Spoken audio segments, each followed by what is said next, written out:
let's give our complete attention to my panelists. The first question is,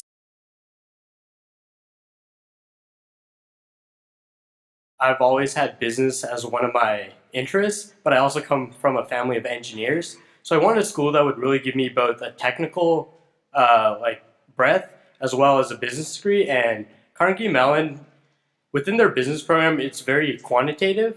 So it kind of combines the best of both worlds. And I want to be a data analyst or investment banking. So having both a technical and a business degree would really help me, and that's why I chose CMU.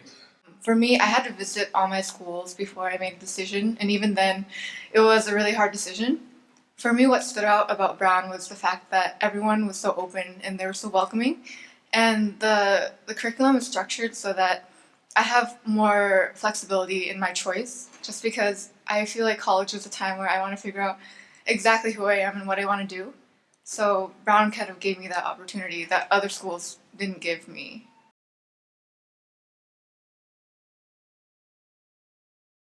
So based on location, I chose it because it's like pretty close to home, but like not too close to home. And I really like Berkeley's culture. It's really liberal there. You're encouraged to really speak out for what you believe in, and I believe that that's a really important thing for a college student because you're finally discovering yourself. And Berkeley gives you the environment to like show what you believe in, and that's what I really liked about Berkeley. Berkeley's culture. So I'll be in the great city of Pittsburgh, which is nothing like it is here. But that it kind of gives me a balance because going to CMU, the culture is similar to a lot of the competitive high schools here, where it's not super diverse, but all the kids know what they're doing and they work well together. And the city of Pittsburgh is different from that, and it kind of gives me a balance where if at school I feel one thing, and if I need a break, I can just step into the city and get something else. For me, Brown is far. It's 3,000 miles away from here, and it's really different actually from what my high school's like. When I visited, everyone was surprisingly relaxed, which was really different to me because I would expect a school like that would everyone would be studying all the time. But I noticed that everyone was able to enjoy the daily things in life, but also keep up on their studies all the time. And because of Brown's flexibility in their curriculum, everyone, what they're studying is what they're really passionate about. And I love that about Brown.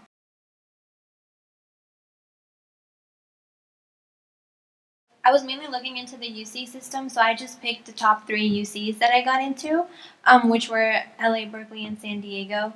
And so that just narrowed my college list to only those 3 colleges. So you really have to visit the college. Like I thought I want to go to UCLA. It's an unpopular opinion, but I visited and I just didn't see myself fitting there. So I know it's great. It's ranked well. It's close to home, which I know a lot of parents appreciate. It's great weather, but if you don't really visit the place, you won't know. And I wanted a college that would kind of be similar to my high school, very competitive, and have students push other students to do well. And if you don't visit the campus and see how students interact with each other, you won't know this. When I was applying to schools, I was also kind of just looking at the UC system. It was close and it was easy for me to choose a school there. I remember I was encouraged to go a little bit out of my comfort zone, and I definitely wanted to build up a list of schools where I know each of them would offer me something different. And from the time that we're applying to the time that we choose what school we want to go to, I feel like we all change as people, and you never know like what your learning style might transform into. So for me, I just wanted to make sure I had like at least 1 or 2 schools where, even if they're really different from my learning style, I had the option for when I was deciding which school to go to.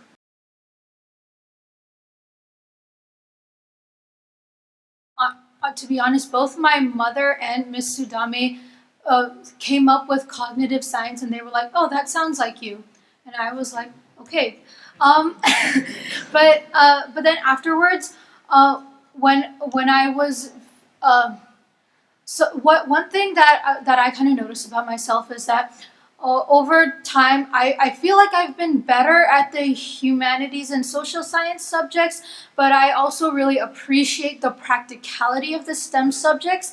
And then I after visiting some colleges that were very proud of their culture of interdisciplinary studies, that was able to like that helped me verbally identify what I wanted. And cognitive science really is an interdisciplinary major, although I still am searching. Reason why I chose neuroscience is because first of all, in University of Miami, neuroscience compared to the normal biology major, it's a smaller pool of students, which means that I could have more time with my advisor. In addition, because I'm taking neuroscience, I'm also going to be able to take courses that are directed specifically for that major, such as for psychology, or a course that my friend is currently taking is neurobiology, which normal bio majors would not be able to take.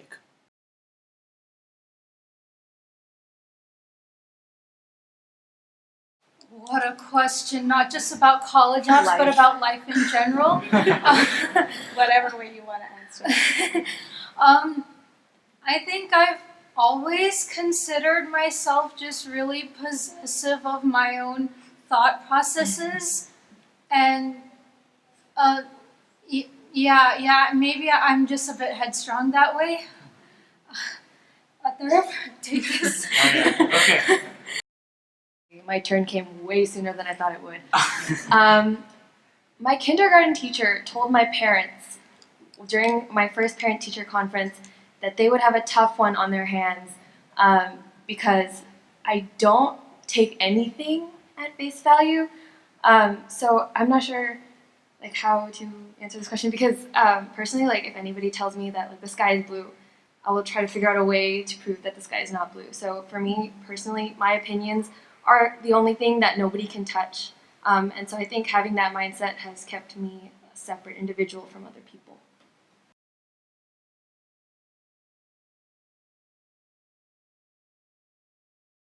I believe that it's consistency in what you love to do.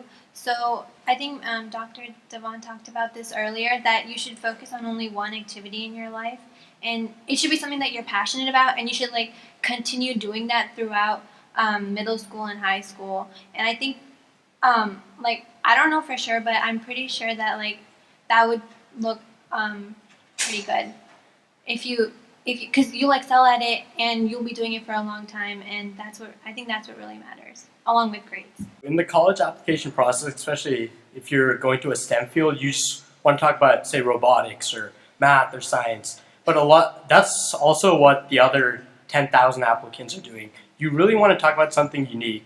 For me, that was chess. That's something I've done my entire life, and I kind of made that a focal point in all my applications, something that not all the engineers would do.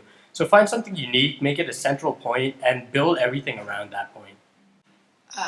What colleges might have looked for the most was truth and honesty.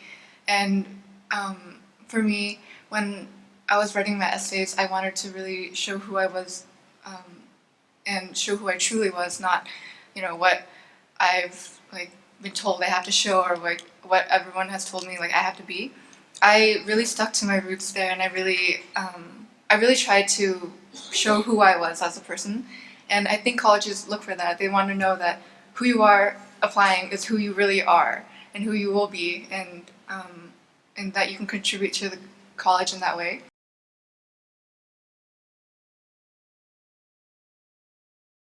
Definitely what was challenging might be the easier question. So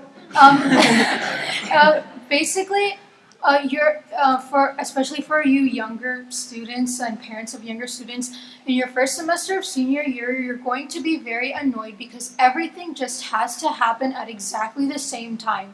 So yeah, definitely like college apps, getting settled into your AP classes and your other activities and whatnot, that's really, really difficult. My essays, especially my UC essays, I'd say were kind of unique because they weren't about something tangible or about a well-defined event. They were more about my perceptions. And since that's really not that conventional, it was it was just very difficult for me to sometimes accept the fact that I need to make these essays a little bit more understandable. As for what went smoothly, um, I guess I can say that doing interviews was pretty fun because it doesn't really get much better than an intellectual conversation all about me. Yeah, I just enjoyed that. Like one of the most challenging things was that.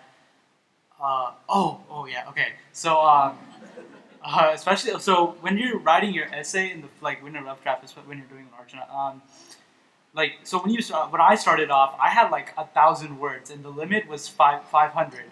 So when I was cutting down, it was really hard to hard to cut down on something which I it was like I was sort of like writing down my memories, and it's sort of hard to cut down on that. But and of course you have to like cut down on the grammar and all the words and adding in new different words. It took like a month to do that. Oh my god! But I think so that was probably one of the hardest things, and also assimilation. And As for difficult things, definitely just you don't realize at first you're like, oh, Common App and 2 UCS is fine, doable, and then you're like, okay, I'm gonna apply to 8 different colleges, and then each one has 5 essays, and you're like, whoa. And then you write a couple, and you're like, okay, this is working out, this is good. But then, the closer you get to the end, the harder and harder it is to find new things and find new ways to phrase the same things over and over and over. And then after you turn in the applications, you're like, yes, we're done. And then the scholarship applications show up. And then, they're like, oh, can you write 3 more essays for us? And I'm like, but I wrote you 5 already. But then, obviously, you learn a lot about yourself through that experience. You learn how to phrase the same things a bunch of different ways.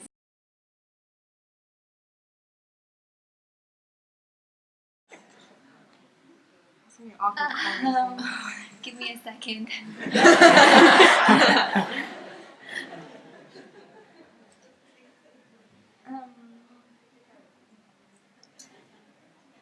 Oh my god.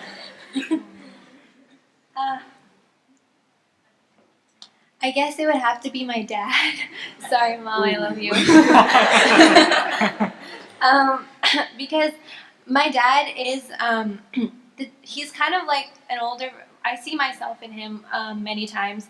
He is really hardworking. He's really passionate, and he never gives up. At times, while I'm studying, I'm just like, I can't do this. I get so frustrated. It's 1 a.m. He comes into my room and he's like, what are you doing? He asks me questions, and yeah, it's annoying because I'm trying to finish, but it motivates. I don't know, I just see him working and him coming in to check on me, and it just, I don't know, I just see myself in him in the future, and that's just what motivates me all the time. Mom, because she's at home more often. I think it generally just makes sense to have a steady person or set of people who are going to be holding you accountable. And since my mom's at home more often, she's the one who does that. So this question's kind of make the car ride home kind of awkward. But I'd definitely say it's my dad's the one who inspires me towards the career path, but my mom is the backbone that kind of that's I agree. So it's 2 a.m. I have 2 essays. My mom will wake up and say, "Do you want tea?" And I can't be as good of a parent. There's no way I would wake up at 2 a.m. and go make tea. So I just want to thank my mom for everything she's done for me, and without her, there's no way I would have gotten into the colleges I got into. Dad, don't kill me. I think, yeah, so obviously, so my mom, she you said, so at 5 o'clock in the morning, my mom would bring in jasmine tea and be like, hey, I know you gotta study, so here's some jasmine tea to keep you awake during the whole day, and then you come back home and sleep. And that's always You know, that's she's always been there for me, like in there. And Dad, please, I want to still drive your car to prom. So. So, my dad actually passed away when I was 10. And even though he's not here with me anymore, he's been definitely with me throughout the whole process that I've been writing my essays. He was inspiration for some of the biggest things I've done. And I know it's been hard on my mom for sure. I'm not particularly the easiest person to handle. I'm very stubborn in what I do. But even though my dad was my inspiration, my mom has given me all the tools I need to succeed. And she'd be the person who comes in at not just 2, but like 3, 4, 5, 6. Like she'd come and like turn off my lights when I fall asleep like on my desk or in my bed when I'm trying to finish those essays. And I'm really lucky to have a mom like her. All right, moment of truth. My parents are both looking at me. Daddy, I love you a lot. But this one goes to my mom. I'm not easy. I've never been easy. And when it's 2 a.m. and I'm falling asleep, my mom, like, she won't even be in my room. She'll be in her room sleeping, and she'll just be like, Asmita, get up. I know you're asleep. I know you're there. Like 5, 6 times in 10 minutes. And I owe her everything. She was my rock when I was going through tough times. I would just come home and I'd cry, and she'd let me cry and then be like, okay, now get it together, go study.